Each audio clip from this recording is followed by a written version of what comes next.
You're very welcome back to Red Business in Focus, with thanks to Cork's local enterprise offices, where we continue to bring you all the business news, speak to inspiring entrepreneurs and share business success stories. This week we're delighted to be joined by Jude O'Flynn, who's going to be filling us in on her family business, which started back in 1989. Her parents, Philip and Catherine.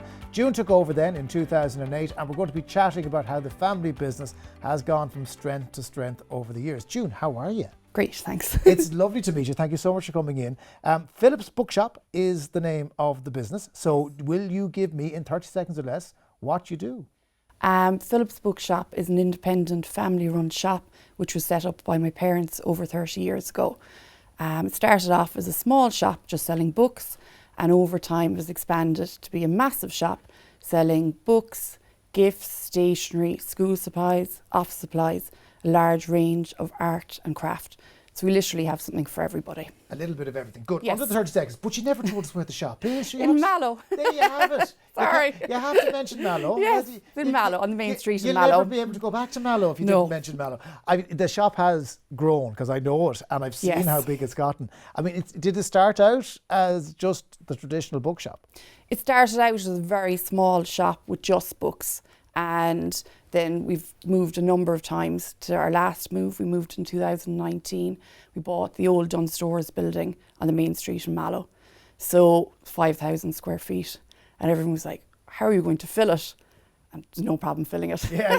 There's all the things you could do. Yeah, I love shopping. So we'd no issue filling it. And we've loads of different stuff in there.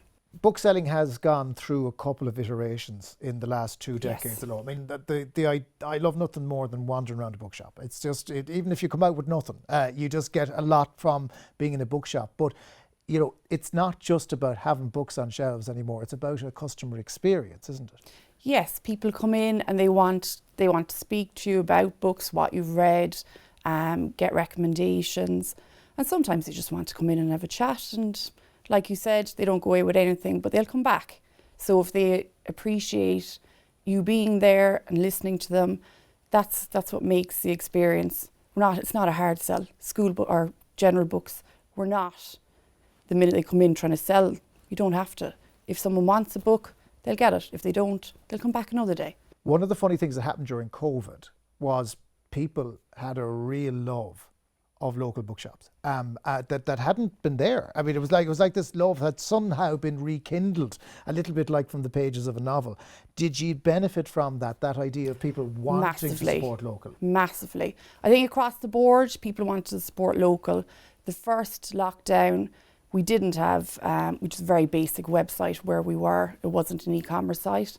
So every day it was myself and my mother in there taking calls, people texting us and taking orders over social media, going around with the phone, like giving people virtual tours, trying to pick out stuff. And I say you love that. Yeah, it was very time consuming, but like you got to speak to the customers, and a lot of the time they were just delighted to speak to someone outside their house. So it's like, were you stopped by the guards? What's happening in Mallow? Who's on the street? You'd be like, no one, no. So the sales took a long time because you had to have a big long conversation at the start of every transaction, and then you had to manually put the sale through a Visa machine.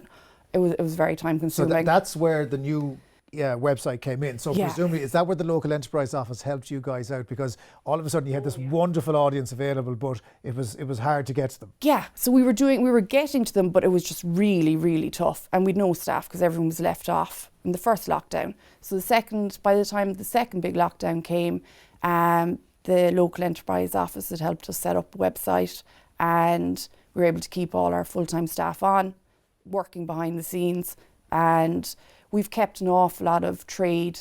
Locally, people have gone away from the website. They just look to see what's in stock and what's new, but they'll come into the shop. They come into the shop. And the whole point is you're a bricks and mortar business still. You have the online sales are going to be there forever, but you still have 5,000 square foot that you need to put things into. Now, you've brought a selection of things with you today, which are lovely. I'm loving the hot air balloon, which is an absolutely brilliant thing to bring into any house. But is this where you see a lot of added value coming into the shop, that people will come for the books and buy this? They're shocked. They're literally shocked. A lot of people, they knew we were there, and the fact our new premises, we've got a big shop front. In the previous one, we were in a laneway, so you wouldn't see us when you're driving down the street.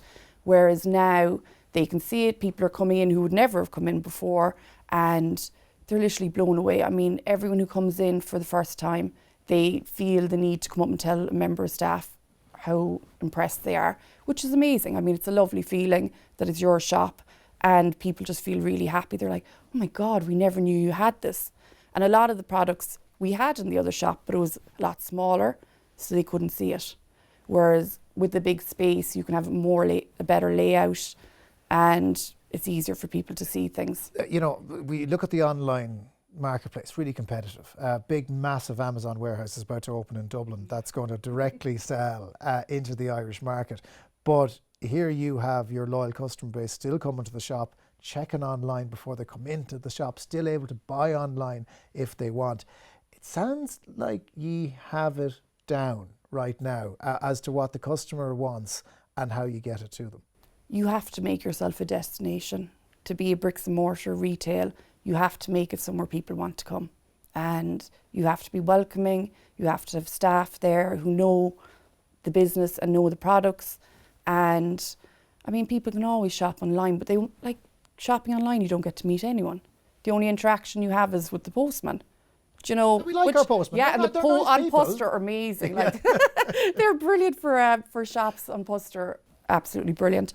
After the local enterprise award, obviously. But you know, if you have a big shop, you need to kind of have it well laid out, and the people will want to come in. But everybody has their favourite bit of a shop. I mean, from when you were a child going in, I mean, I still have very strong memories of going into a newsagent's in Douglas Shopping Centre of old and knowing that the only bit I wanted to see in that shop was the selection of dinkies. Everybody has a bit of a shop that they like the most. What's the bit of your shop you like the most? I love stationery, gifts and stationery, like the hot air balloon. My mother was like, hot air balloons in a bookshop, and I was like, oh Mom, I love them. So I want one. I now want the hot air balloon. yeah, I've and like it. some of them, like that's the medium size. The big one is like way bigger, and I was like, God, we're never going to be able to sell these. Like they're 110 euros, and they're the ones that sell the most. Yeah. So it's things that you wouldn't. Because it is such a big shop, you have a chance to try out different products, and like the person we have buying books, I don't have to worry about the books because I know that's looked after. What's the website address if people want to look it up? phillipsbookshop.com. phillipsbookshop.com. June O'Flynn, thank you so much for Thank joining you. us.